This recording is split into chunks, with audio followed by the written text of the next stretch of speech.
Good morning everyone. मुझे पता है कि काफ़ी दिनों के बाद में अपनी BLIS की क्लास हो रही है, जो कि अभी 04 की क्लास है, 03 की क्लास हो चुकी है।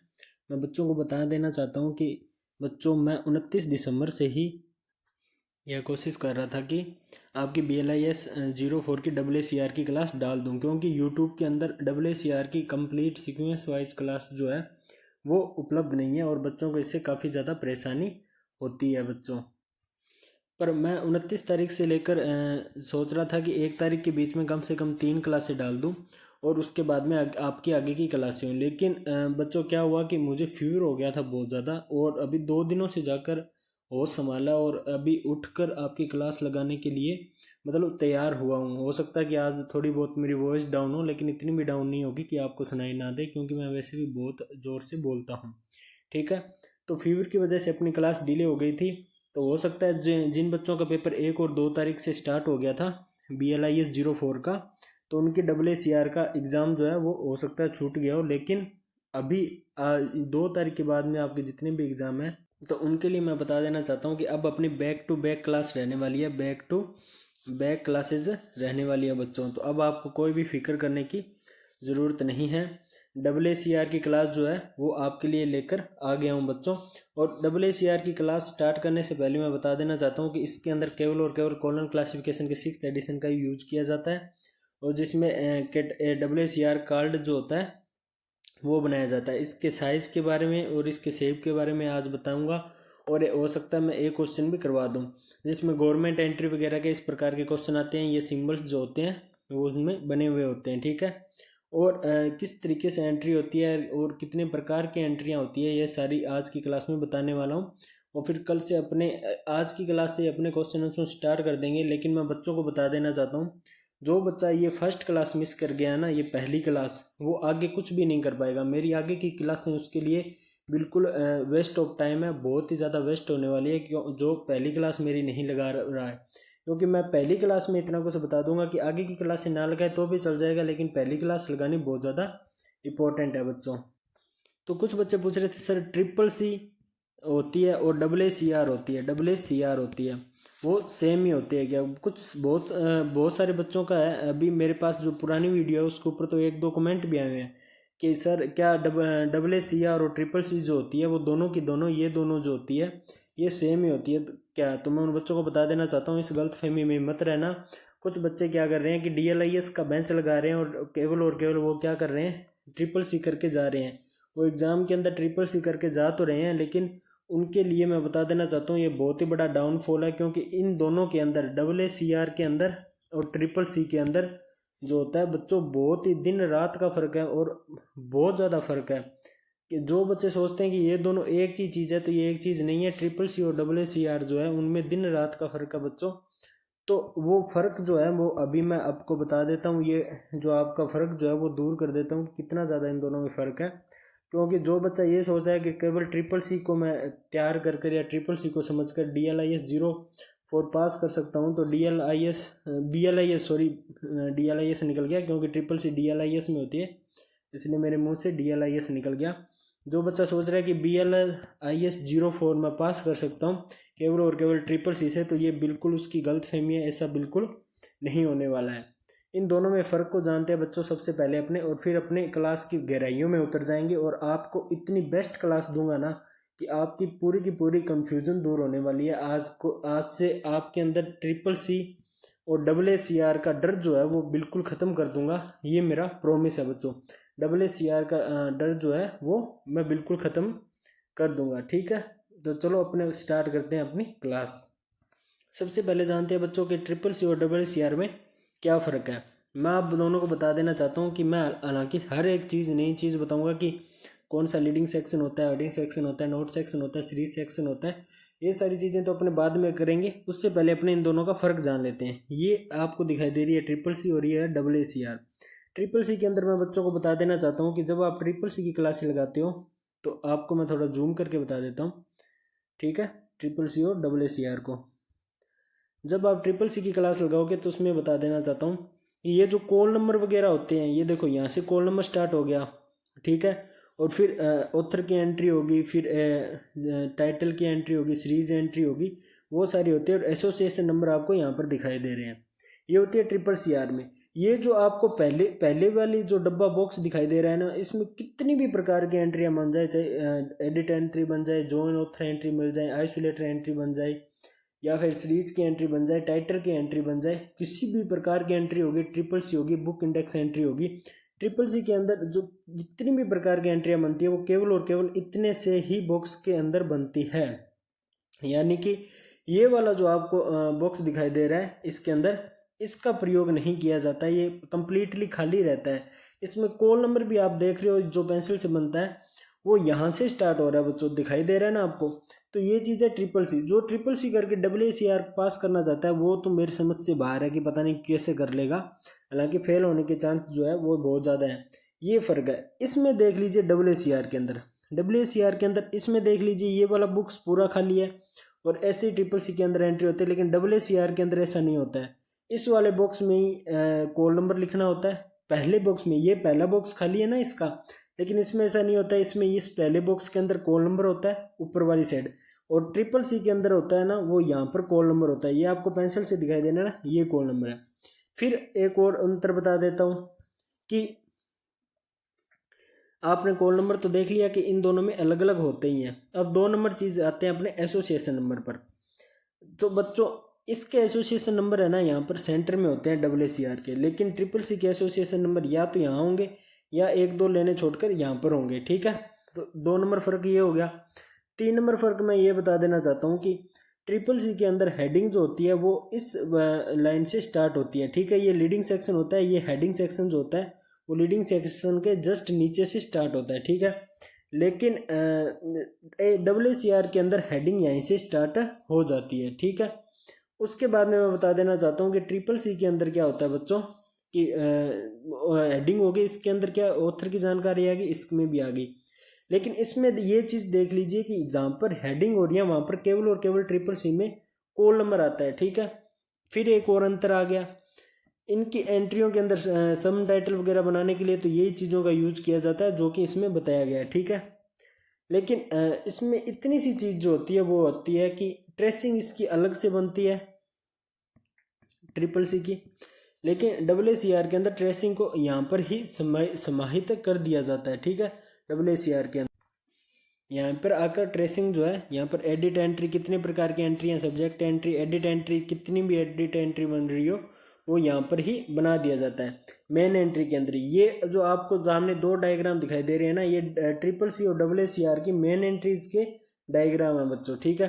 तो जो बच्चा मुझसे पूछ रहा था कि सर चीज़ तो सेम ही होती है, दोनों में सारनियाँ बनानी होती है, तो सेम नहीं होती है, दिन रात का फ़र्क है। इसमें ये चीज़ खाली रहती है, इसमें कॉल नंबर वगैरह यहाँ लिखे जाते हैं, ट्रिपल सी में तो ऊपर लिखे जाते हैं, लेकिन WACR में यहीं से स्टार्ट हो जाता है। तो बहुत ज़्यादा फ़र्क हो जाता है, दिन रात का फ़र्क हो जाता है। और एक चीज़ आपने नोट की होगी कि WACR के अंदर देखो बच्चों यहाँ पर क्या लिखा हुआ है कि WACR के अंदर page number, size of book, इनकी जानकारी दर्ज की जाती है। लेकिन मैं आपको बता देना चाहता हूँ, जब आप करोगे ट्रिपल सी जब आप करोगे तो उसके अंदर पेज नंबर, ठीक है, और बुक का साइज जो होता है ना, बुक का साइज होता है, उनकी जानकारियाँ जो होती है वो दर्ज नहीं की जाती है। इसलिए इन दोनों में बहुत ज़्यादा फ़र्क होता है ट्रिपल सी और WACR में। तो अब बच्चों को बता देना चाहता हूँ कि ट्रिपल सी की क्लास मैं नहीं करवाने वाला। वो क्यों नहीं करवाने वाला? क्योंकि ट्रिपल सी की क्लास मैं करवा चुका हूँ। तो जिन बच्चों को ट्रिपल सी की क्लास देखनी है तो उनके लिए मैं बता देना चाहता हूँ कि हमारे चैनल पर ट्रिपल सी की free of cost complete course कहाँ मिलने वाला है। जब बच्चों आप हमारे चैनल का या अपने चैनल का इंटरफेस खोलते हो तो इस प्रकार का इंटरफेस आपके पास दिखाई देता है, जिसके अंदर लिखा हुआ है BLIS का कंप्लीट कोर्स जो है वो फ्री में है, ठीक है। चलो ये सब बातें छोड़ते हैं। अब मैं आपको बता देना चाहता हूँ, जैसे ही आप अपना चैनल खोलते हो तो उसके अंदर आपको जाना है प्ले लिस्ट वाले ऑप्शन पर। जब आप प्ले लिस्ट वाला ऑप्शन पर क्लिक कर लोगे तो उसके बाद में आपको वहीं जस्ट नीचे क्या है 3 आपको मिलेगी प्ले लिस्ट, जिसमें पहली प्ले लिस्ट तो मैराथन क्लास जो चल रही है BLIS की उसकी है। दूसरी प्ले लिस्ट ये वाली है जो बेंच आपकी वजह से रोक दिया गया है। वो आप इसकी कोई वजह नहीं है बच्चों, लेकिन ये रोकना ज़रूरी था क्योंकि इनके एग्ज़ाम के तो अब 6 मंथ पड़े हैं, ठीक है। क्योंकि अब होने वाले हैं और इनके एग्ज़ाम का ओल्ड बैच जो है वो ऑलरेडी पड़ा है। ये दो दो क्लासें हैं ना बच्चों, ये कम्प्लीटली DLIS की क्लासें हैं। और जिन बच्चों के एग्ज़ाम अभी DLIS के चल रहे हैं वो DLIS के ये क्लासें लगा सकता है, ठीक है। इनकी 2 प्लेलिस्ट है, एक में 12 क्लास है, एक में 19 क्लास है। इसलिए इनका न्यू बेंच है, इसलिए रोक दिया गया क्योंकि इसकी कम से कम क्लासें उपलब्ध तो है, लेकिन BLIS की क्लासें उपलब्ध भी नहीं थी यूट्यूब के ऊपर, इसलिए इनके आपके बेंच को थोड़ी प्रायिकता ज़्यादा दी है। तो अब BLIS वालों को बता देना चाहता हूँ कि ट्रिपल सी की कंप्लीट एंट्रियाँ हैं वो यहाँ की हुई है। केवल और केवल आप ट्रिपल सी यहाँ कीजिए। अगर आप BLIS के स्टूडेंट हैं, ट्रिपल सी करना चाहते हैं, तो ट्रिपल सी की क्लास जो है वो यहाँ पर आपको मिल जाएगी। जो यहाँ पर लिखा हुआ है इसके अंदर मैं आपको थोड़ा जूम करके बता देना चाहता हूँ। इस प्ले लिस्ट के अंदर जिस क्लास के अंदर ये लिखा हो ना कि DLIS 03 कैटालॉगिंग क्लास प्रैक्टिकल, ठीक है, इसके अंदर कंप्लीट ट्रिपल सी करवाई गई है, जो कि BLIS के अंदर काम आएगी, 100% काम आएगी। तो ये कोई दिक्कत नहीं होने वाली है। अगर आप ये क्लासें देखकर जाते हो तो ये ट्रिपल सी आपकी काम आ जाएगी। लेकिन AACR की क्लासें उपलब्ध नहीं है। इनकी क्लासों की आज मैराथन फर्स्ट क्लास है, इसलिए आप फर्स्ट क्लास यहाँ से लेने वाले हो बच्चों। बस इतनी सी कंफ्यूजन थी बच्चों की, दूर करना था, इतना सा डाउट था वो दूर करना था, वो मैंने कर दिया। यहाँ पर आपको कंप्लीट क्लासें मिल जाएगी, प्रत्येक प्रकार की एंट्री भी मिल जाएगी। जैसे कि आपको कि जो भी एंट्रियाँ देखनी है, जो भी एंट्री आपको चाहिए, प्रत्येक प्रकार की एंट्री जो है BLIS और DLIS के लिए ट्रिपल सी जो है उपलब्ध करवाई गई है। जैसे इसमें सूडो नेम की एंट्री हो गई, आपको सामने दिखाई दे रहा होगा, जिसे उपनाम बोलते हैं। फिर मोनोग्राफर की एंट्री भी इसके अंदर करवाई हुई है, ठीक है। और ओल्ड पेपर भी है BLIS और DLIS के इस क्लास के अंदर करवाए हुए हैं, ठीक है। तो ये चीज़ें जो है इसके अंदर है। और जो बच्चा कुछ भी नहीं जानता है कि एग्ज़ाम में आपको किस प्रकार की कॉपी मिलने वाली है, किस प्रकार की चीज़ें आपको मिलेगी, वहाँ पर एग्ज़ाम में कैसे एग्ज़ाम करना है, बुक कैसे वहाँ पर ले जानी है, बुक का सही यूज किस तरीके से करना है, तो वो उस सब के लिए मैंने एक स्पेशल क्लास लगाई हुई है। इसमें विद्यार्थियों के सारे डाउट है, जो आपके जूनियर सीनियर थे जो एग्ज़ाम दे चुके हैं, उनके सारे डाउट, सारे कमेंट जो है वो मैंने इन कमेंटों को इस क्लास के अंदर डालकर आंसर दिया है। और ये वो क्लास है बच्चों, ये अगर आप नहीं देखते हो तो बहुत ज़्यादा लॉस में जाने वाले हो, क्योंकि 11 दिन पहले ये क्लास डाली है और आपके सीनियर जो थे उनके एग्ज़ाम हुए थे और उनसे इतनी ज़्यादा गलतियाँ हो गई थी, वो रोने लग गए थे कि सर हम फेल होंगे, फेल होंगे। तो आप क्या चीज़ करके आते हो, किस चीज़ की कितने नंबर आपको मिलेंगे, ये सारी चीज़ें जो है इस विद्यार्थी डाउट क्लास 2 में डाली हुई है। तो आप ये इन 2 क्लासों के ऊपर ज़रूर विजिट कीजिएगा बच्चों। अब अपने चलते हैं अपनी क्लास की तरफ, ठीक है। तो बच्चों आपको बता देना चाहता हूँ कि अगर आप ट्रिपल सी करना चाहते हो तो ट्रिपल सी की क्लास जो है आपको उपलब्ध करवा दी है, और ये 2 डाउट क्लासेज है वो भी आपको उपलब्ध करवा दी है। अब अपने आगे बढ़ते हैं और देखते हैं कि AACR के अंदर कितनी प्रकार की एंट्रियाँ होती है और किस तरीके से उन्हें किया जाता है। तो बच्चों आपके सामने ये जो सारणी दिखाई दे रही है, ये अपने AACR की सारणी है। इस सारणी को करवाने से पहले मैं एक चीज़ बता देना चाहता हूँ। जिस प्रकार से अपने ने BLIS 03 की क्लास के अंदर मैंने आपको 3 चीज़ें करने को बोला था कि ये 3 चीज़ें कर लेना आप पास हो जाओगे, वही 3 चीज़ें मैं आपको DLIS इसी के अंदर बोल रहा हूँ, AACR के अंदर आपको केवल और केवल 3 ही चीज़ करनी है। रूल बस यही है। पहली चीज़ ये है कि इन एंट्री के प्रकार को समझना है, कितने प्रकार की एंट्रीज होती है, और 60% एग्ज़ाम जो होता है वो आपका इस सारणी के ऊपर डिपेंड होता है कि क्रमबद्ध किस तरीके से सारणी बनानी है और किस तरीके से सारणी बनेगी। ये सारी की सारी चीज़ इसी सारणी के ऊपर डिपेंड होती है। तो उन बच्चों को मैं बता देना चाहता हूँ, जो बच्चा ये सारणी नहीं करके जा रहा है, जो बच्चा इस सारणी पर फोकस नहीं कर रहा है, तो उन्हें फोकस करने की ज़रूरत है। जो बच्चा ये समझ रहा है कि ये सारणी जो है ये बेकार है, तो मैं बता देना चाहता हूँ कि आप फेल होने वाले हैं, आप फेल स्टूडेंट हैं, क्योंकि इसी सारणी के ऊपर कंप्लीट सिलेबस टिका हुआ है, इसी सारणी के ऊपर कंप्लीट AACR टिकी हुई है। तो जो बच्चा ये सारणी रट लेगा, इसके नोट्स बना लेगा अपने बुक के अंदर, वो बच्चा तो है इसके अंदर टॉपर, और वो 60% एग्ज़ाम जो है वो सारणी पर डिपेंड एग्ज़ाम है, तो वो कंप्लीट कर लेगा। और जो बच्चा इस सारणी को इग्नोर करने वाला है, इसे गौर से नहीं देख रहा है, वो बच्चा फेल होने वाला है। यही मैंने DLIS वालों को बोला था, यही मैं आपको बोल रहा हूँ। और ट्रिपल सी की क्लास के अंदर मैंने कंप्लीट ट्रिपल सी की सारणियों के बारे में नॉलेज दिया हुआ है। अभी आपको AACR की क्लास चल रही है, तो उनके लिए भी मैं सारणी लेकर आया हूँ। और बच्चों को बता देता हूँ कि सबसे ज़्यादा DLIS वालों ने मुझसे सारनी मांगी थी, जो सारनी मैंने उनको करवाई थी, क्योंकि उनको पता था कि अगर उन्हें पास होना है तो सारनी बहुत ज़रूरी है, इसलिए ये सारनी आपके लिए भी बहुत ज़रूरी है। अब मैं सभी बच्चों को बता देना चाहता हूँ, तो इसको गौर से देखिए, सुनिए और रट लीजिए, और इसी तरीके से आपको बनानी है। और इसमें क्या क्या चीज़ इंपॉर्टेंट है वो भी मैं आपको बता दूंगा, ठीक है। WCR से पहले कितने प्रकार की आपकी एंट्रीज होती है उनकी ये सारणी है, ठीक है। तो WCR की फुल फॉर्म तो आपको पता ही होगी, नहीं पता तो आपको बता देता हूँ, सामने लिखी हुई है कि एंग्लो अमेरिकन कैटालॉगिंग रूल्स, ठीक है। ये types of entries and there structure, आज अपने कितनी प्रकार की एंट्रीज जो होती है और उनकी स्ट्रक्चर कितने प्रकार की होती है उनके बारे में बात करने वाले हैं। क्योंकि बहुत सारे बच्चे single author double author entry कर लेते हैं, कोलोबरेटर की एंट्री करके सोचते हैं कि हम पास हो जाएंगे, तो वो पास होने वाले नहीं हैं, वो फेल वाली श्रेणी में भी आ सकते हैं। क्योंकि BLIS का डिप्लोमा जो होता है, BLIS का डिप्लोमा जो होता है वो बहुत ही ज़्यादा हार्ड होता है, तो इसके लिए आपको केवल और केवल 1-2 एंट्रियों से पास होने वाले नहीं हो आप। तो आप फोकस करके ये सारणी देखिएगा सभी, और इसी को उतारने की भी कोशिश कीजिएगा, ठीक है। अब अपने शुरू करते हैं सारणी, और इसका प्रयोग किस प्रकार से आपको करना है वो मैं आपको बताता हूँ। तो सबसे पहले अपने क्या कर लेते हैं, ये सारणी जो है वो कंप्लीट स्क्रीन पर कर लेते हैं, जैसे बच्चों को साफ दिखाई दे इसके। तो WCR के अंदर एंट्री के प्रकार बता देना चाहता हूँ कि 3 प्रकार के, तो मेन एंट्री 3 प्रकार की एंट्रियाँ होती है, जिसमें मेन एंट्री होती है 1 नंबर पर, और ये केवल एक ही होती है, इसके अलावा मेन एंट्री नहीं होती है। एक क्वेश्चन की एक ही मेन एंट्री होगी, इससे ज़्यादा मेन एंट्री नहीं होगी। 2 नंबर पर आती है एडिट एंट्री, ठीक है, और 3 नंबर पर आती है रेफरेंस एंट्री। जो बच्चा हिंदी का स्टूडेंट है उनके लिए मैंने हिंदी लिखी है कि मुख्य प्रविष्टि, अतिरिक्त प्रविष्टि और संदर्भ प्रविष्टि। और जो बच्चा हिंदी का स्टूडेंट नहीं भी है और जिन्होंने 20 दिन का डेमो लिया हुआ है, तो उनको मैं बता देना चाहता हूँ कि यदि आप हिंदी वाले वर्ड जो रटते हो, जो मैंने लीले पेन से लिखे हैं यहाँ पर, तो उसके अंदर काफ़ी ज़्यादा खतरा होने वाला है, क्योंकि आप इतने ज़्यादा कंफ्यूज हो जाओगे, आप सोच भी नहीं सकोगे। तो आपको लग रहा होगा कि अंग्रेजी थोड़ी हार्ड है, लेकिन इतनी हार्ड नहीं है। आप जब इसको इंग्लिश में करोगे तो आप काफ़ी अच्छी तरीके से इस चीज़ को समझ जाओगे।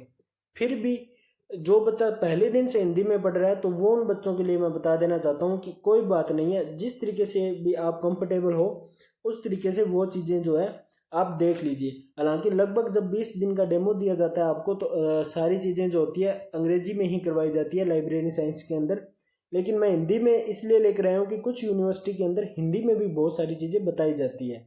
तो हिंदी और इंग्लिश दोनों में ये सारणी बता देता हूँ, और किस तरीके से इनका प्रयोग करना है वो भी मैं बता देता हूँ आपको। तो बच्चों 1 नंबर पर होती है मेन एंट्री।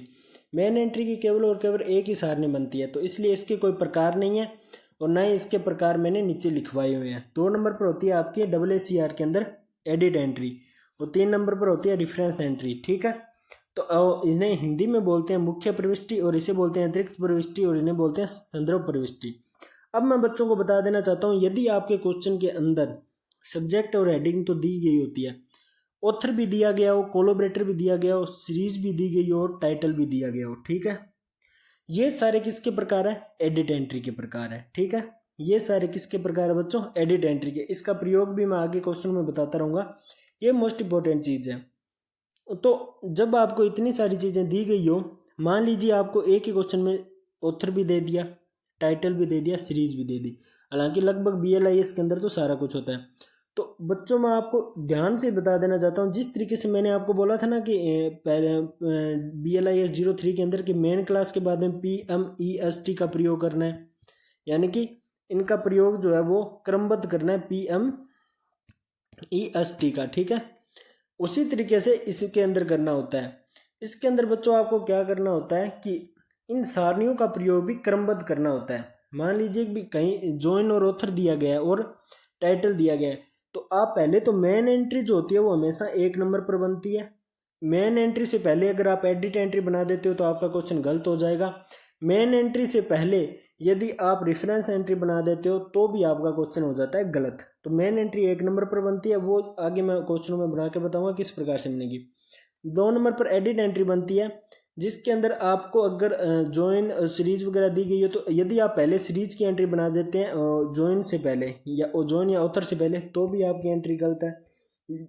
यदि आप टाइटल की एंट्री बना देते हैं सब्जेक्ट की एंट्री से पहले, तो भी आपकी एंट्री जो होती है वो क्या होती है, गलत होती है। वो इसलिए गलत होती है क्योंकि इसमें भी एंट्रियाँ जो होगी वो क्रम वाइज बनेगी।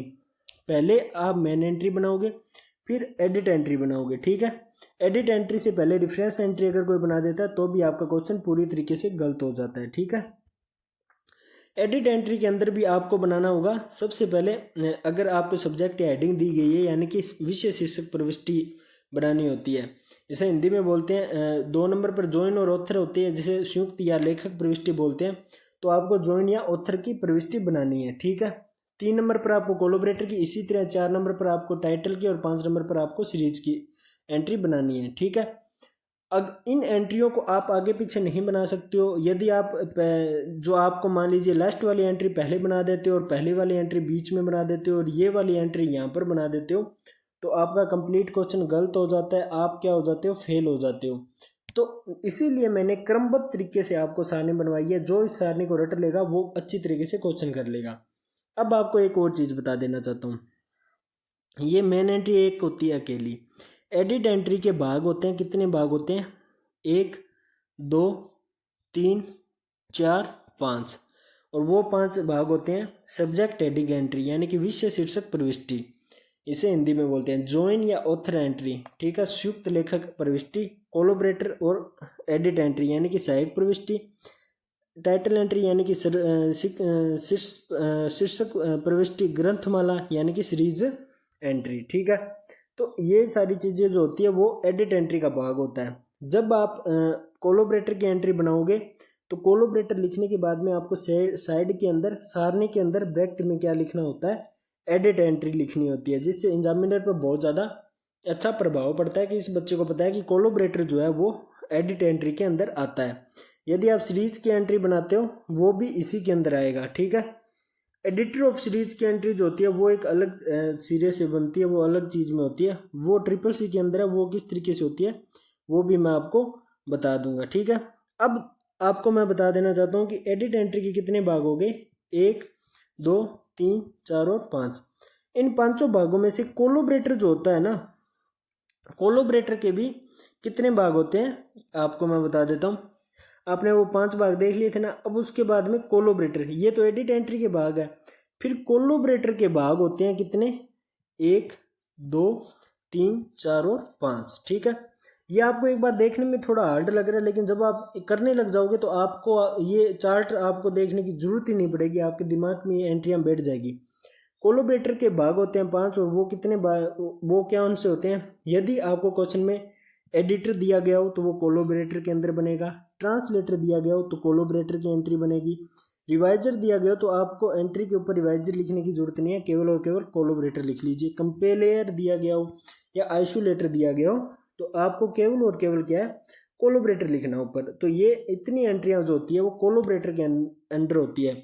यदि कोई गलती से भी एडिटर की, ट्रांसलेटर की, रिवाइजर की, कंपेलेयर की और आइसोलेटर की एंट्री जो होती है वो गलती से भी एग्ज़ाम के अंदर ये एंट्री जो होती है वो एडिट एंट्री के अंदर करके आ जाता है, ये वाली एंट्रियाँ जो कि किसका भाग है, कोलैबोरेटर का भाग है, तो वो सारी की सारी एंट्रियाँ जो होती है आपकी एग्जामिनर गलत कर देगा।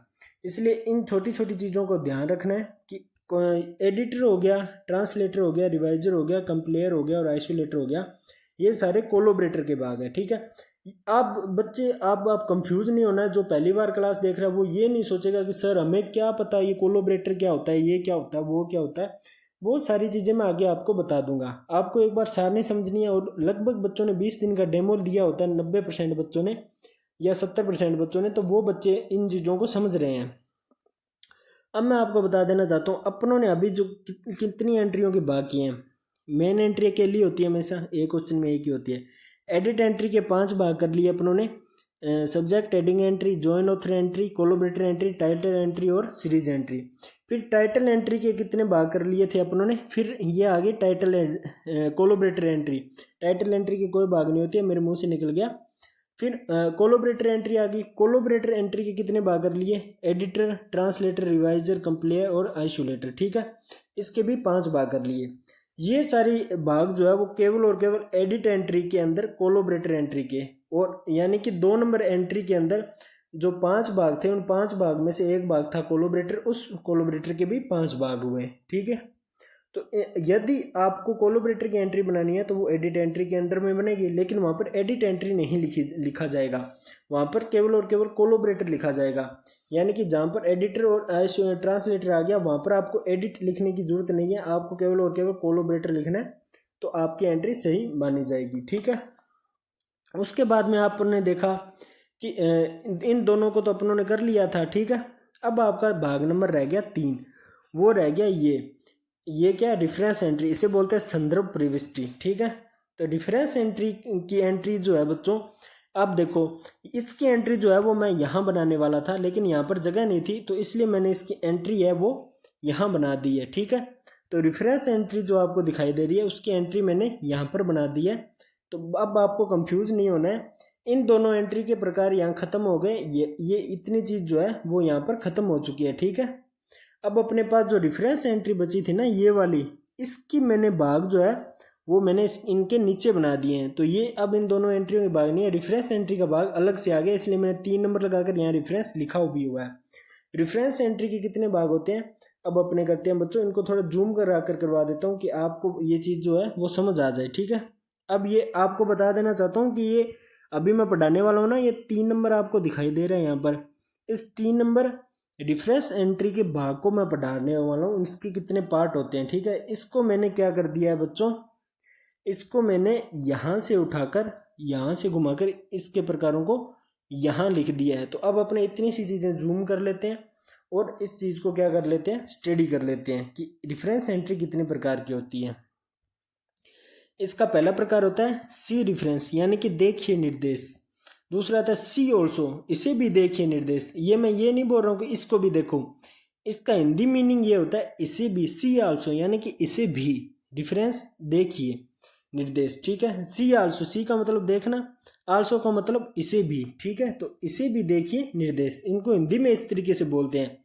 ये मैंने इसलिए नहीं लिखा हुआ कि आप इसको देखो, ये इनका हिंदी में मीनिंग होता है। तो रेफरेंस एंट्री जो होती है उसका पहला भाग होता है देखिए निर्देश, यानी कि सी रेफरेंस, फिर सी ऑल्सो रेफरेंस, फिर नाम टाइटल रेफरेंस यानी कि नाम आत्मा निर्देश। ठीक है, और लास्ट में आता है एक्सप्लेनरी रेफरेंस यानी कि व्याख्या, एक्सप्लेन यानी कि व्याख्यान करना, व्याख्या निर्देश।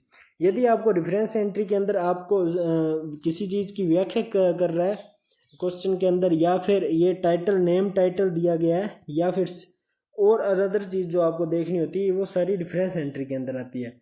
अब आपने कि एंट्रियाँ कितने प्रकार की होती है ये चीज़ अब आपने समझ लिया बच्चों। ठीक है, तो एक बार मैं आपको इनको मिनिमाइज करके बता देना चाहता हूँ, अपनों ने एंट्री किए उनके टोटल कितने प्रकार थे। ठीक है, तो मैं एक बार थोड़ा सा रिपीट कर देता हूँ।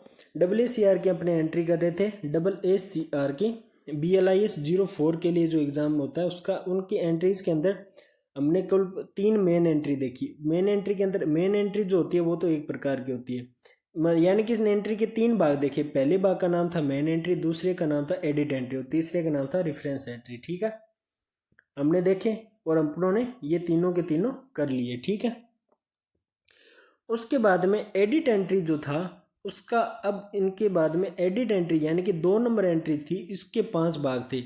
Subject adding entry, join author entry, collaborator entry और टाइटल एंट्री और सीरीज एंट्री। उसके बाद में इनमें से इनके कोई भाग नहीं थे, ना इनका कोई भाग था, यानी परंतु ये बीच वाला जो आपको दिखाई दे रहा है कोलोबरेटर, इनके फिर से 5 भाग थे। वो थे एडिटर, ट्रांसलेटर, रिवाइजर, कंप्लेयर और आइसोलेटर। बच्चों को ये चीज़ समझ नहीं आती है कि किस एंट्री को किसके नीचे बनाना है, तो इसलिए मैंने ये सारणी बनाई थी। और पिछली क्लास के अंदर BLIS के अंदर इसी सारणी के सबसे ज़्यादा PDF मांगे गए थे। तो यदि आपको PDF चाहिए तो जब आप इस वीडियो के बायो में जाएंगे तो टेलीग्राम चैनल का लिंक दिया गया होगा, आप टेलीग्राम चैनल को ज्वाइन करेंगे तो वहाँ पर इस क्लास की PDF आपको प्राप्त हो जाएगी। उसके बाद में अपने पास रही थी 3 नंबर। 3 नंबर क्या चीज़ थी, वो चीज़ थी रेफरेंस एंट्री, जिसकी एंट्री मैंने यहाँ आ नहीं रही थी, जगह नहीं थी, इसलिए मैंने इसकी एंट्री जो है वो यहाँ पर बना दी। ठीक है, और रेफरेंस एंट्री के कितने भाग हुए, उसमें भी 4 भाग हुए। सी रेफरेंस एंट्री, सी आल्सो रेफरेंस एंट्री, और उसके बाद में नाम टाइटल रेफरेंस एंट्री और एक्सप्लेनरी एंट्री। ठीक है, तो ये सारी चीज़ें जो है वो रेफरेंस एंट्री की हुई। WACR के अंदर आपको इतनी प्रकार की एंट्रियाँ मिलेगी, और ये एंट्रियाँ इसीलिए मैंने करवाई है क्योंकि आपको ये कोई भी एंट्री, ये अगर लास्ट वाली एंट्री आपको पहले नहीं बनानी है, पहले वाली एंट्री जो है वो आपको लास्ट में नहीं बनानी है। ये कोलोबरेटर की एंट्री है वो मेन एंट्री से पहले नहीं बनती है, मेन एंट्री जो है वो एडिट एंट्री के बाद में नहीं बनती है। ये जिस प्रकार से क्रम वाइज बनी हुई है उतने ही प्रकार से बनती है। आपको सबसे पहले क्वेश्चन को पहचानना है कि उसके अंदर क्या क्या चीज़ें दी गई है। आपको देखना है कि उसके अंदर क्या मेन एंट्री तो फिक्स है, हर क्वेश्चन में फिक्स मेन एंट्री बनती ही बनती है, लेकिन एडिट एंट्री के अंदर आपको पहचानना है कि इसमें जॉइन दिया गया, ऑथर दिया गया है, या टाइटल दिया गया, या एडिटर दिया गया है, या फिर रिवाइजर दिया गया है। एडिटर या रिवाइजर दिया गया है, इसका मतलब वो क्या है, कोलोबरेटर आ गया। तो इस क्वेश्चन के अंदर कोलोबरेटर है या नहीं है, तो अपने को ये चीज़ें पहचाननी है और इनकी एंट्रियाँ करनी होती है। तो ये इस क्लास में मेन चीज़ थी, और आज की क्लास का मेन मकसद भी यही था कि बच्चों को WACR की नींव जो होती है वो पक्की करवाना। तो वो नींव मैं पक्की करवा चुका हूँ, तो आपको आगे पीछे करके जो है वो एंट्रियाँ नहीं करनी है। इसके नोट्स बना लीजिए, क्रमबद्ध तरीके से एंट्री करनी है। जो जो चीज़ें दी गई हो कोई बात नहीं, क्वेश्चन में बीच में दी गई हो, ऊपर दी गई हो, नीचे दी गई हो, इससे कोई फर्क नहीं पड़ता है। फर्क इस बात से पड़ता है कि आप क्रमबद्ध तरीके से एंट्रियां कर रहे हैं या नहीं। तो जिस तरीके से एंट्री दी गई है तो आपको 1 नंबर पर 1 नंबर वाली करनी है, 2 नंबर पर यही करनी है, 3 नंबर पर अगर कोलोबरेटर है तो एक बार आपको रुक जाना है। आपको सबसे पहले कोलोबरेटर की एंट्री करनी है यदि इनमें से कोई दिया गया, उसके बाद में टाइटल और सीरीज की एंट्री करनी है। आप टाइटल और सीरीज की एंट्री पहले नहीं कर सकते हैं। पहले कोलोबरेटर अगर दिया गया है तो सबसे पहले कोलोबरेटर के इन भागों की एंट्री होगी, इन 5 भाग की एंट्री होगी, उसके बाद में टाइटल और सीरीज की एंट्री कर सकते हैं। यानी कि जो चीज़ आपको पहले दे दी गई है ना, उन्हीं चीज़ की एंट्री आपको पहले होगी। उसके बाद में रेफरेंस एंट्री है तो उनकी एंट्री पहले नहीं होगी, रेफरेंस एंट्री सबसे अंतिम होती है। और रेफरेंस एंट्री के अंदर भी इनका क्रमबद्ध तरीके से ध्यान रखना है। यदि ये चीज़ दी गई है और ये चीज़ भी दी गई है, यानी कि 2 चीज़ दी गई है, ये और ये चीज़, तो रेफरेंस एंट्री सबसे लास्ट में कर रहे हो और आप ये वाली एंट्री पहले कर देते हो और ये बाद में कर देते हो तो भी आप गलत हो जाओगे। बस इतनी सी चीज़ समझाने के लिए WACR का 60% डाटा इसके अंदर है। बस अब आपको एंट्रियां बनानी आनी चाहिए, और इस क्लास में अब आपको बताता हूँ कि एंट्रियां किस प्रकार से बनती है और किस प्रकार से चीज़ें जो है वो नोट डाउन की जाती है एंट्री के अंदर। मेन एंट्री का मैं एक बार आपको फेस दिखा देता हूँ कि किस तरीके से आपके पास कार्ड कैटालॉग आएगा और आपको उससे किस तरीके से फील करना है। तो क्लास को आगे बढ़ाने से पहले मैं बता देना चाहता हूँ बच्चों, हालांकि मैं हर बार बताता हूँ कि अगर आप DLIS और BLIS का कंप्लीट कोर्स करना चाहते हैं तो इसकी फ़ीस 799 रुपये नहीं है। इसकी फ़ीस है केवल और केवल 0 रुपये। और आपको केवल और केवल इस क्लास को अपने जितने दोस्तों और ग्रुपों में शेयर करते हैं और इस क्लास को सब्सक्राइब कराते हैं, यही मेरी फ़ीस है। इसके अलावा मुझे कोई फ़ीस नहीं चाहिए बच्चों। तो अब अपने आगे बढ़ते हैं टाइम को वेस्ट ना करते हुए। तो अब आपको जो आपके सामने कैटालॉगिंग कार्ड दिखाई दे रहा है वो है आपके CCC और WACR। यहाँ पर according to CCC and WACR लिखा हुआ आपको दिखाई दे रहा है। ये मेन एंट्री का कार्ड है। अब आपको सेम टू सेम ऐसा ही कार्ड मिलता था पहले, लेकिन अब क्या है, केवल और केवल इस प्रकार का कार्ड बनता है और एक कार्ड इस कोने में मिलता है, दूसरा इस कोने में मिलता है। ये सारी चीज़ें जो है मैंने विद्यार्थी के डाउट क्लास के अंदर बता दी है, ठीक है। अब अपनी क्लास के अंदर फोकस करते हैं अपने काम की चीज़। तो सबसे पहले कैटालॉगिंग कार्ड जो है वो आपको इस तरीके का इंटरफेस दिखाई देगा। ये CCC और WACR के बेस पर आधारित है, ठीक है। ये पूरी की पूरी क्या होती है, कैटालॉगिंग कार्ड की पूरी की पूरी चारों तरफ की श्रृंखला बनी होती है। तो इसमें ये ऊंची खड़ी जो रेखा आपको दिखाई दे रही है ना, इसकी लंबाई होती है 7.5 सेंटीमीटर, फुट से खींचेंगे तो। और ये जो आड़ी पड़ी हुई रेखा है ये कितनी होगी, 12.5 सेंटीमीटर, ठीक है। तो ये इस कैटालॉगिंग कार्ड की जो होती है वो ऊंचाई और लंबाई होती है, या चौड़ाई और लंबाई मान लीजिए, ठीक है। इस तरीके से ये चौड़ा हो गया, ये लंबा हो गया, ठीक है। तो ये खड़ी रेखा और टेढ़ी रेखा मैंने बता दी है। अगर किसी को कैटालॉगिंग कार्ड आपकी कॉपी में बाई चांस ना बना हुआ है तो आप स्केल अपने साथ लेकर जाएंगे एग्ज़ाम में और इस प्रकार से इस कार्ड को बना लेंगे। ये आपको जो 3 dash dash dash dash dash वाली लाइनें दिखाई दे रही है, ये आपको वहाँ पर दिखाई नहीं देगी। एग्ज़ाम के अंदर ये लाइनें जो है बच्चों वो आपको दिखाई नहीं देने वाली है। जो मैंने यहाँ पर डैश डैश डैश लगाए हुए हैं ना, यहाँ पर आपको दिखाई दे रहे होंगे, ये चीज़ आपको दिखाई दे रही है ना। ये केवल और केवल मैंने बताने के लिए लगाए हैं कि कैटालॉगिंग कार्ड के अंदर जो होती है ये 3 काल्पनिक लाइनें होती है, ठीक है। और उसके बाद में एक काल्पनिक लाइन ये वाली होती है, ठीक है। एक आपको ये वाला डैश डैश दिखाई दे रहा है ना बच्चों, एक काल्पनिक लाइन जो होती है आपकी ये वाली होती है। तो इनको अपने बोलते हैं काल्पनिक लाइन। जो अपना पहला बॉक्स होता है जो ट्रिपल सी के अंदर इसका यूज नहीं किया जाता है, ये खाली रहता है, लेकिन AACR के अंदर इसका यूज किया जाता है। इसे बोलते हैं हंसिया। इसमें ज़्यादा से ज़्यादा अपने 8 अक्षर लिख सकते हैं, लेकिन एक लाइन के अंदर 8 से ज़्यादा अगर कोड नंबर है तो कोड नंबर एक ही लाइन के अंदर लिखना होता है इसके अंदर AACR के अंदर। तो आप 8 से ज़्यादा अक्षर भी लिख देते हैं तो इससे कोई प्रॉब्लम नहीं होती है। 2 नंबर चीज़ है वो है हंसिया के बाद वाला बॉक्स, यानी कि ये वाला बॉक्स।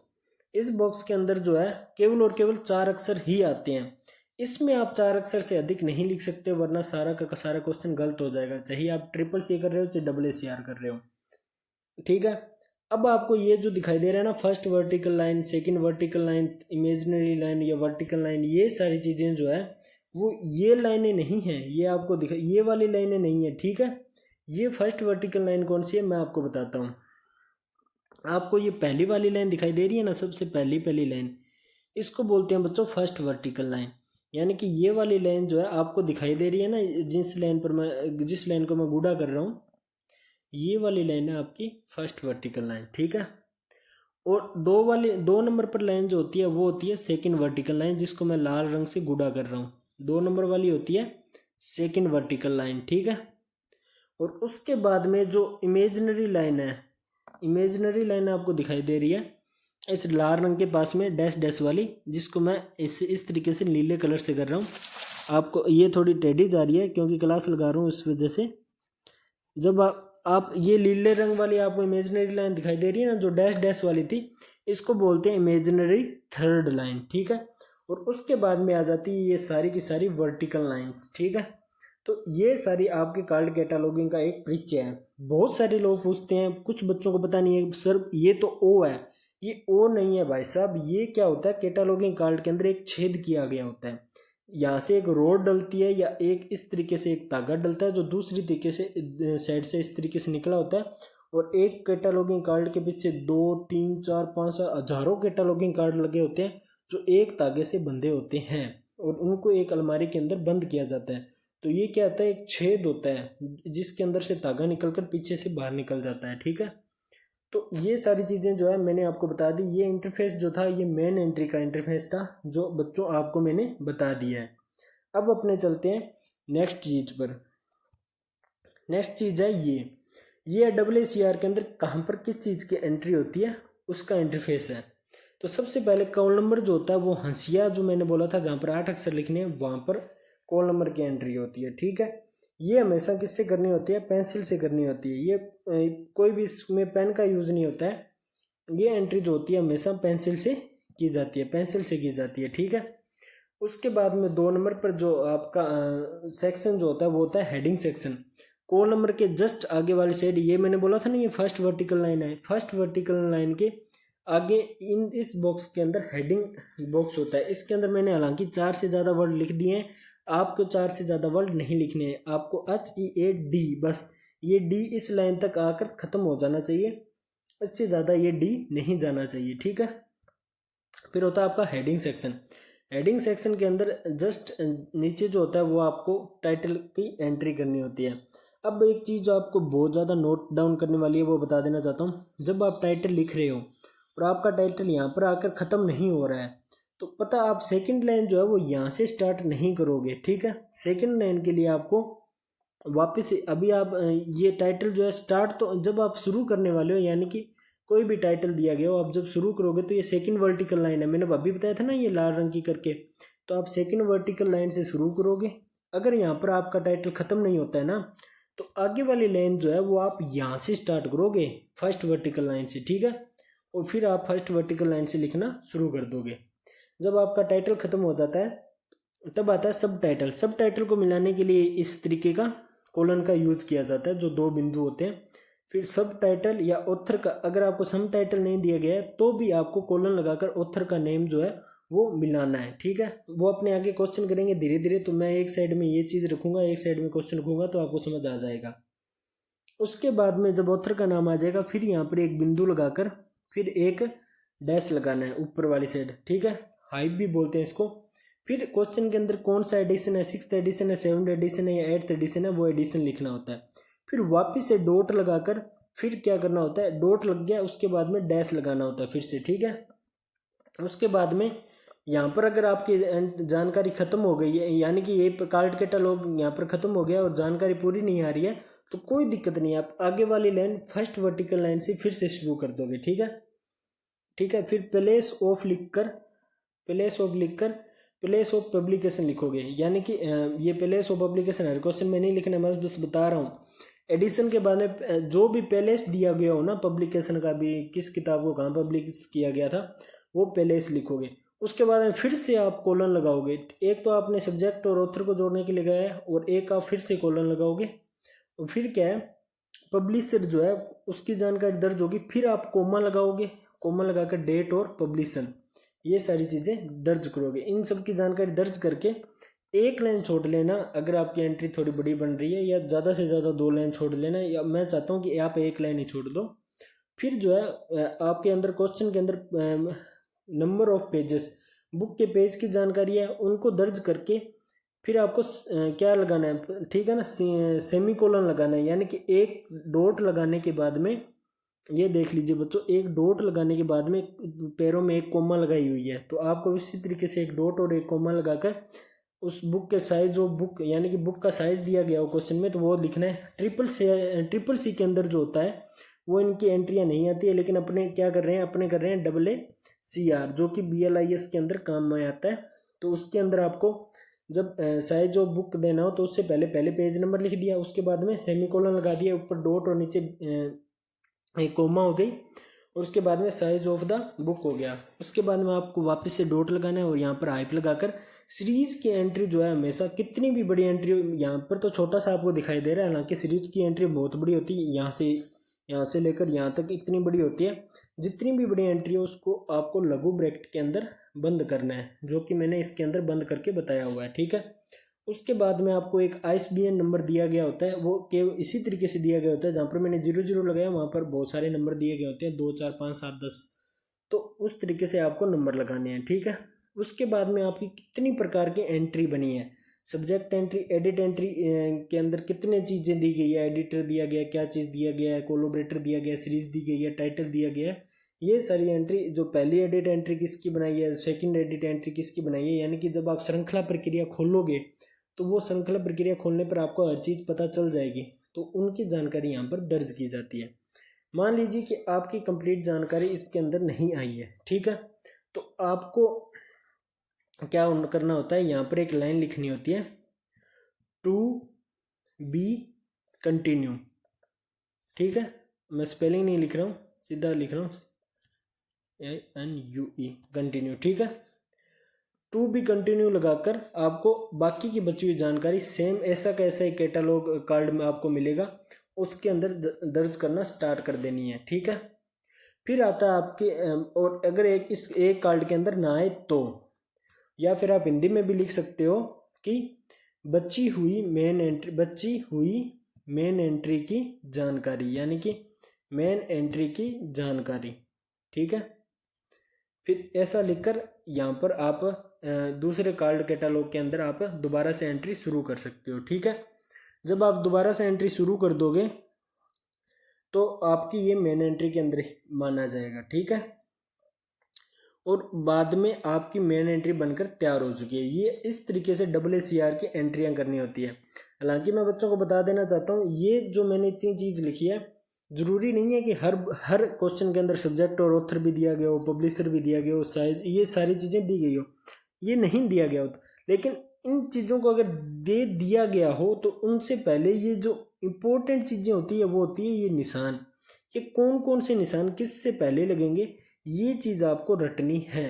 इसलिए मैंने आपको इस तरीके का इंटरफेस दिया है, क्योंकि जब आप अपनी एंट्रियां करोगे तो वो इतना कम जो होता है वो साइज हो गया, या मान लीजिए कि इतना कम कंफर्ट जोन में नहीं होगा, जब आप यही चीज़ अपनी एंट्रियाँ में करते हो तो वो किस तरीके से दिखाई देता है मैं आपको दिखाता हूँ। वो इस तरीके से दिखाई देगा, अब देख लीजिए।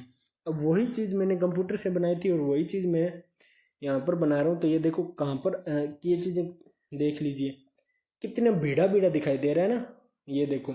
तो ये चीज़ें इतनी भीड़ी भीड़ी होने वाली है, इसलिए मैं बोल रहा था केवल और केवल आप एक ही लाइन छोड़िए ताकि आपको दूसरे कार्ड कैटालॉगिंग का यूज़ ना करना पड़े, क्योंकि एग्ज़ाम में इतना कार्ड कैटालॉगिंग आपको नहीं मिलता है, यानी कि लिमिटेड कार्ड कैटालॉगिंग मिलता है। और उसके बाद में आपको क्या करना है, इतनी सारी एंट्री जो है कंप्लीट करने के बाद में एक चीज़ होती है एसोसिएशन नंबर, वो नीचे नहीं लिखना है। ट्रिपल सी के अंदर क्या होता है, एसोसिएशन नंबर हमेशा यहाँ पर आता है, क्योंकि वो तो चीज़ ही अलग है, वो सारा का सारा खेल ही अलग है। जो ट्रिपल सी करके BLIS 04 पास करना चाहता है वो तो फेल है, ठीक है, वो तो कर ही नहीं सकता उस, क्योंकि सामने दिखाई दे रहा है, जो समझदार स्टूडेंट है उसको दिखाई दे जाएगा, ठीक है। तो अब आपको क्या करना है, इसी तरीके से एंट्रियाँ करनी है। एसोसिएशन नंबर जो होता है वो मैंने तो यहाँ लिख दिया, आपको कम से कम कोशिश करनी है कि सेंटर में लिख दो आप, ठीक है। तो वो आपको क्या करना है, सेंटर में लिख देना। एक और चीज़ आपको बता देना चाहता हूँ, कॉल नंबर अगर आपका यहाँ पर पूरा नहीं आना है ना, तो आपको यहाँ पर नहीं लिखना है, वरना आप सारा का सारा गलत हो जाएगा। आपको एक ही डब्बे में लिखना चाहिए। 100 अक्षर का कॉल नंबर है ना, तो वो 100 का 100 अक्षर का कॉल नंबर यहाँ होना चाहिए। हालांकि 100 नंबर अक्षर का नहीं होता, मैं तो बस बता रहा हूँ कि कितना भी बड़ा कॉल नंबर हो वो यहाँ पर होना चाहिए, ठीक है। उसके बाद में आ जाता है एसोसिएशन नंबर भी है ना, अगर आपका यहाँ पूरा नहीं आ रहा है ना, जैसे मान लीजिए 1 2 3 4, तो आपको 5 यहाँ पर नहीं लिखना है, गलत गलत हो जाओगे, फेल हो जाओगे, मैं बता रहा हूँ। एसोसिएशन नंबर भी आपको यहीं लिखना है। अगर पूरा नहीं आ रहा है तो वापस से ये नीचे लिख सकते हो, लेकिन आपको यहाँ पर एसोसिएशन नंबर नहीं लिखना है, वरना गलत हो जाएगा। आपको जो जो चीज़ें जहाँ जहाँ लिखने के लिए मैंने बताई है, आपको वहीं वहीं वो चीज़ें लिखनी हैं। ये AACR की जड़ें आपकी मजबूत कर दी है। कहाँ पर क्या होगा, सभी बच्चों की जो है डाउट जो थे वो मैंने कर दिए हैं क्लियर, ठीक है। अब आपने एक और चीज़ नोट की होगी कि सर ये चीज़ें देख लीजिए, ये चीज़ यहाँ पर देख लीजिए कंप्लीट नहीं आ रही थी, तो यहाँ पर इस बॉक्स के अंदर नहीं लिखा, ये सारी की सारी चीज़ें इधर वाली साइड आ रही है, तो ये आपको इधर वाली साइड ही लिखनी है। हो सकता है आगे आपको क्वेश्चन करवाऊँ तो मैं बता दूंगा कि ये सीरीज़ जो है वो यहाँ पर अगर ख़त्म हो जाती है तो वो यहाँ से स्टार्ट होगी या नहीं होगी, वो तो बाद की बात है। लेकिन आपको कुछ चीज़ें जो है वो इस साइड ही लिखनी होती है। तो BLIS के अंदर काफ़ी पंगे होते हैं, DLIS की तरह आसान नहीं होती है, पर अपने अब जब आगे क्वेश्चन करेंगे AACR के तो बहुत सारी चीज़ें जो है वो अपने कंप्लीट कर लेंगे। तो बच्चों लास्ट में मैं आपको बोलना चाहता हूँ कि जिन बच्चों को CCC करनी है तो CCC के लिए आपको मैंने बता दिया है, आप प्ले लिस्ट में जाइए। प्ले लिस्ट के अंदर आपको एक प्ले लिस्ट मिल रही है और वो प्ले लिस्ट है DLIS 03 के नाम से। उसके अंदर आपको कंप्लीट CCC करवाई हुई है, और इसमें सेम टू सेम अगर आप अपने एग्ज़ाम में कर के चले जाते हो तो मैं आपको गारंटी लेता हूँ 100% कि आप पास हो जाओगे CCC के अंदर। तो लेकिन AACR मैं करा रहा हूँ और इन दोनों में फ़र्क भी आपको बता दिया है। और जो बच्चा एग्ज़ाम को लेकर कंफ्यूज है तो मैं बता देना चाहता हूँ लास्ट में, कुछ नहीं जाता बच्चों, 2 गुना स्पीड करोगे तो 30 मिनट में वीडियो ख़त्म कर दोगे। बहुत सारे बच्चों ने गलतियाँ की है, आप बच्चों के कमेंट देखोगे तो आप पागल हो जाओगे, इतने कमेंट कर रखे हैं बच्चों ने, सर हम तो फेल हो गए, ये हो गए वो हो गए। तो ये 2 क्लास जरूर देखें इस प्ले लिस्ट में जाकर। अगर आपको CCC नहीं भी करनी है तो भी ये 2 क्लास देख लीजिए, आपकी लाइफ बदल देगी, आपका डिप्लोमा एक क्लास के अंदर ही सॉल्व करवा देगी। क्योंकि इसमें मैंने बहुत सारी चीज़ें जो होती है, बहुत सारे डाउट जो है बच्चों के क्लियर करवाए हुए हैं। कुछ फ़र्क नहीं पड़ता, आप खाना खाने के बाद में वैसे भी रील स्क्रॉल कर करके टाइम वेस्ट कर देते हो, तो इससे अच्छा अपने भविष्य बनाने में कीजिए। ये 2 क्लासें देखिए जिसमें बहुत सारे बच्चों ने बहुत सारे पेपर क्वेश्चन पूछे हुए हैं कि पेपर समझ नहीं आया, पास हो जाऊंगा क्या, एंट्री सही नहीं बनी या एंट्री आगे पीछे हो गई, कॉपी किस प्रकार की मिलेगी आपको एग्ज़ाम के अंदर, ट्रेसिंग सेक्शन कहाँ बनाना है, पास कैसे होंगे, ये सारी चीज़ें जो है वो इस क्लास में। Thank you so much. आप अगली क्लास का वेट कीजिए, अब आपको ज़्यादा वेट नहीं करना होगा। AACR की क्लासें कंटिन्यू बैक टू बैक क्लासें आने वाली है बच्चों। Thank you so much.